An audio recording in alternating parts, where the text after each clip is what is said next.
Remember a week before the finale when everyone perceived the final episode to be, well, heartbreaking? Or according to Din Djarin's actor Brandon Wayne, might just hurt too much? Yeah, I call bullshit on that. Yeah, not really.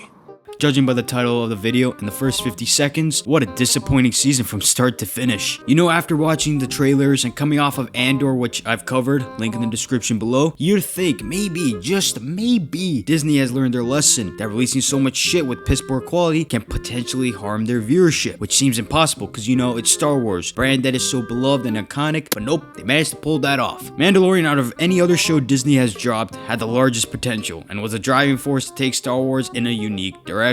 Season 1 had the space western vibe, a much more compressed world, no bullshit Jedi or Sith. Easily the most used concepts in Star Wars. So yeah, it was a nice detour to explore other aspects of this large constructed universe. Season 1, we saw Din as this bounty hunter bathed in the Mandalorian culture, but a sudden life-changing mission brings out another side of him. Grogu, a Jedi youngling who's brought in for Empire experiments, then becomes sort of a father on his journey to find a Jedi to train Grogu. Through his perspective, we see a different side of Mandalorian culture, such as the Creed, in which follows old Mandalorian traditions. Din is a Mandalorian which obliges to these customs and is very strict of it, but once Luke Skywalker arrives to retrieve the youngling, Mando is willing to risk it all to show his face to someone who he pretty much consider as his son, and say their final goodbyes.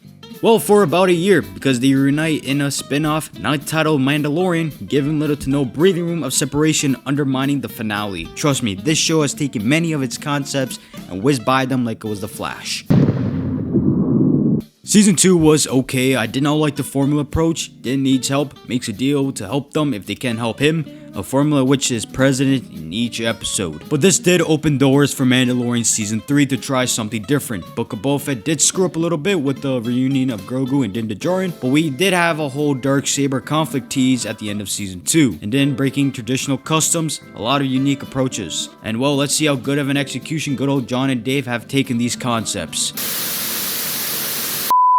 Since I love myself and do not want to put myself through torture of breaking down each single episode like I did with Kenobi and Andor, I'll be giving you the summary of what the season is all about. Sure as hell will be a quick summary, but for episodes 7 and 8, I'll go more in depth with those episodes. So let's speed run through this. Din Djarin still casted out of his tribe, wondering when this shit happened. You had to watch Book of Boba Fett. I know a key piece, and Din's story ain't even in his own show. It's the biggest piece of dog shit. He must bathe in the waters of Mandalore, so he makes a visit to a secret hideout for Mandalorians who suck at scouting given how many monsters exist around that area. Plus, John has a serious fetish for giant monsters. The armorer doesn't believe the water still exists since the Empire's purged. Also, Grogu is back with Din Djarin. That was quick, and the impact from Season 2's finale sure as hell doesn't hit the same. He meets up with Bo-Katan and she reveals her fleet has dispersed into being mercenaries, leaving Bo alone. Both share their current situations, and Din heads to Mandalore, which is still somewhat alive. But a spider scientist captures Din Djarin and begins to do blood tests. Grogu knows how to fly a ship and gets Bo-Katan to rescue Din Djarin. After Bo-Katan rescues Din Djarin, the two head to the waters of Mandalore, but the deep water pulls him down, so Bo dives to rescue him whilst trying to save him. She finds out that the Mythosaur aren't entirely extinct and proves that Mandalore can still be habitable once again. She joins Mando with the Creed, and Bo begins to bond with them despite their difference in their morals. After one raid from the pirate clan on Navarro, Din and the clan return to their former home and save the people and create a truce to be able to stay and live on Navarro. The armorer speaks with Bo and tells her to remove her helmet, as Bo is the bridge between her world and the Creed's, and only she can reunite the two. This is where we enter uncharted territories for the Lows of Mandalorian Season 3. Din and Bo arrive on the planet called Plazar 15, which is covered in Mandalorian-style domes, and the two spot Imperial warships, which is in hold up by one of Bo's former members, Axe Wolves. She lands discreetly away from those starships, and the two meet with the leaders of Plazar 15, and they need their help. There's a droid malfunction issue, and Bo didn't have to go investigate. How many episodes are we in to see any sort of progression? Oh, we're on episode 6 of 8. Okay, oh, that's just great. This episode is just way too long to be unnecessary, so yeah, Din Bo fixed the issue and arrest Dr. Emmett Brown. Show has completely wasted Christopher Lloyd. The show finally gets to the point where Bo and Din are confronting Axe Wolves and his crew. The duel for the leadership, obviously Bo gets the upper hand, but Wolves makes a point that only those who wield the Darksaber can lead. You'll never be the true leader of our people. You won't even take the Darksaber from him. This is where the show gets even more pathetic. So the entire purpose for the Spider Doctor capturing Din Djarin is to give Din Djarin a reason to hand the Darksaber to Bo-Katan. You can't make this shit up. We finally reached the 7th episode of an 8-episode season. Took a while for a good episode, but here we are. Moff Gideon, who escaped from his prison ship, meets with the commanding officers discussing about Thrawn's secrecy and its importance to their success. Gideon refuses to believe Thrawn is capable of such leadership, but the commanders question Gideon's affairs with Pershing and his work on Navarro. Gideon counter-argues that Pershing's work has perished and requests to have 3 Praetorian Guards, TIE fighters, and bombers at his disposal in an attempt to eradicate the Mandalorians, like that worked earlier, as he's aware that they're in the process to take back their planet. Back on Navarro, the two clans must work together and unite as one if their legacy is to survive and rebuild Mandalore. They head to the planet and they spot more surviving Mandalorians there. The group band together. Obviously there's a little scuffle between Wolves and Vizsla. It's expected to see differences between these two characters, but they meet amends since IG Joy can say yes or no.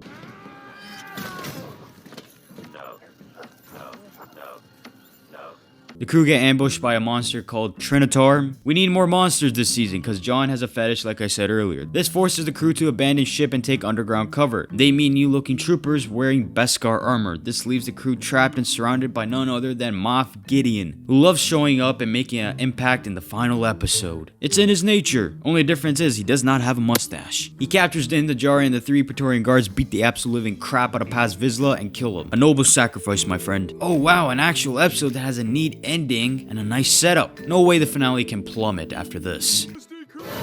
Spoiler, it did. Episode 8 begins and we kick off Din Djarin making an escape. Wow, already? That was quick. He fights his way through Gideon's forces. Beskar armor is inconsistent. He makes his way into Gideon's cloning shop. Oh yeah, right, Gideon has clones. Wonder if there will be any use. Nope, but they get blown the fuck up. And Moff has a tantrum how much those clones were of importance. Yet created the most shittiest security around them. Moff and Din duke it out. Gideon has the upper hand until Bo-Katan and Grogu come in to help Din. Gideon breaks the Darksaber, so fuck this, I guess. And this as well too. Moff is about to shoot Bo-Katan until Mando gets up and fires at him. After several Mandalorians abandon the capital ship, it crash lands on Mandalore, causing a huge explosion which absorbs Moff Gideon. I do not think he's dead, well, cause it's Star Wars. We reach the end and Din adopts Grogu as his son. Vizsla's son bathed in the water as well. And for Din and Grogu, they chill on Navarro.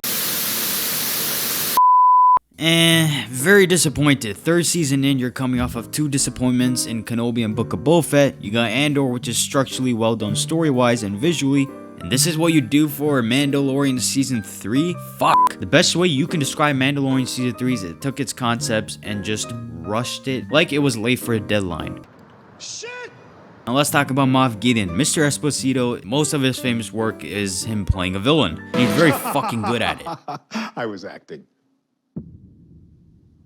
Or was I? But performance isn't everything for a character, and oh boy, Moff is probably one of the worst Star Wars villains in recent time. And it's tough to say. He came in season 1, although he got his ass beat, he left something for the table once he walked out of that crash and raised the Darksaber. But the show still showed him as a character that he's not to be messed with. Oh shoot, he beat Bo-Katan and took possession of the Darksaber, and we know Bo-Katan as a great fighter. It was a nice setup for a potential season 2 conflict, until he got his ass beat again and lost the Darksaber and failed to retrieve the kid. But his fear of seeing Luke was a neat idea, given Luke is probably known around the Empire as the one who defeated Darth Vader and the Emperor. Oh wait. It's the biggest piece of dog shit.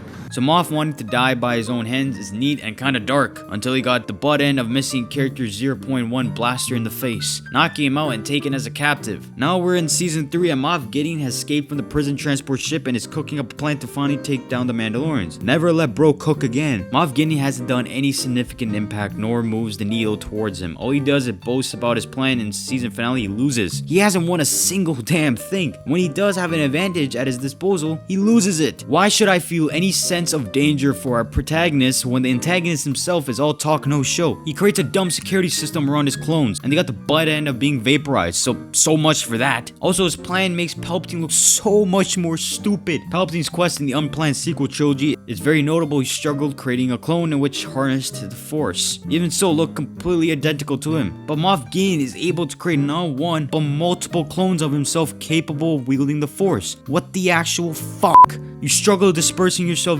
due to your lack of form, yet there's technology the Empire harnessed to create a living Force able to look identical and capable of wielding the Force itself, and or showcase the Empire being smart individuals through the eyes of commanding officers. Hell, the original trilogy and even Rebels made the Empire into a significant threat amongst the galaxy. Continue with the operation. You may fire when ready.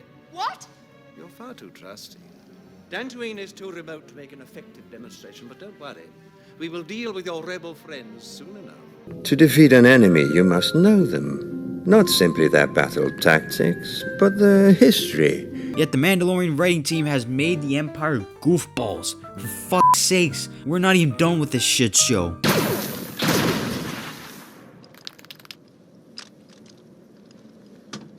Good setups, horrible payoffs. Season 2 created a neat base for potential storylines for the future, such as Din taking hold of the Darksaber, something Bo-Katan thrived for, and was hungry to get her hands on. It's a setup of a potential conflict. Hell, it even set up consequences of Din removing his helmet, which is against the Creed's customs, or Grogu leaving Din Djarin. How will this affect them mentally? How will they grow as characters once separated? Neat setups for nice progression. Let's see how Jon and Dave provide such nice payoffs to these potential storylines. The Darksaber is pretty much the bridge between Din and Bo's relationship, or that's what we presumed. When we first see the two, they converse of the possibility of Mandalore being habitable, and the Empire having quietly wiped out all of its capabilities of being a sufficient planet. Now, in my mind, Bo is gonna turn on Din Djarin at some point this season, given her desire to wield the Darksaber and rule Mandalore, and having to do Din one-on-one for it. It's also given how her customs do not align with the Creed. Your cult gave up on Mandalore long before the Purge. Where were you then? Her rule ended in tragedy. They lost their way, and we lost our world. So there's room to build tension around that, but nope, she bonds with them pretty quickly, and this Darksaber debacle, well, Spider Doctor thing was merely a plot device and a reason for Din to abandon the Darksaber and give it to Bo-Katan. Just like with Grogu going back with Mando, it's a heartfelt moment at the right time. It gives a chance for Mando and Grogu to progress as characters without them holding each other's hands. But Disney needed more money to pay their employees who they've laid off, so they brought back Grogu. So the merchandise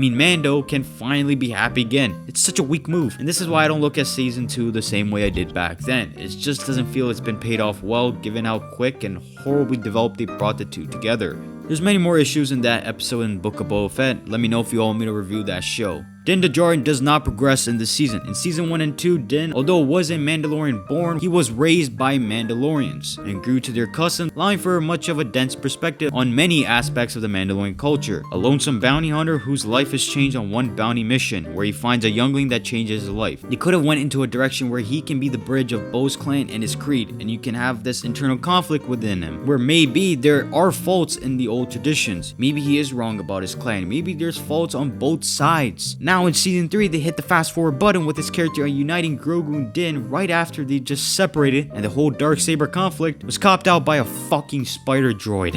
Then beginning to accept droids through his experiences with the IG-11 is immediately brushed off. Din in the first episode of season 3 is the same Din in the finale. No progression, no character development, no internal external conflict with his people and others. He's not even the main character of his own show. It's Bo-Katan, who is easily the biggest strength in the season. Sucks Din Djarin got the Optimus Prime treatment from the last night. Show up a whole lot in the marketing, do jack shit in the season. This season just felt so rushed. People on Twitter kept saying the finale felt like a series finale rather than a season finale, and that's because of how badly they proceeded with their story. The finale lacked build up. Hell, Moff Gideon's escape is taken as a surprise according to the writers, yet I felt nothing, because he's a weak villain that tries too hard to be compelling, or should I say that Jon and Dave tried too hard to make unique. This season could have easily done a better job to not waste time on needless adventures, like how Lizzo and the Jack Black episode was such a waste of time and they need it so they can fill the time before Bo can beat the crap out of Axe Wolves. Now, personally, I much would have preferred a Civil War type-esque between the two different clans. Din's more beliefs conflicting with Bo and her beliefs, and the lust for taking control over Mandalore once again, something that was prominent in season 2. That's at least much more unique approach compared to what we got, where when they introduce a conflict, it gets brushed immediately, no escalation, and well, you have a sloppy painting.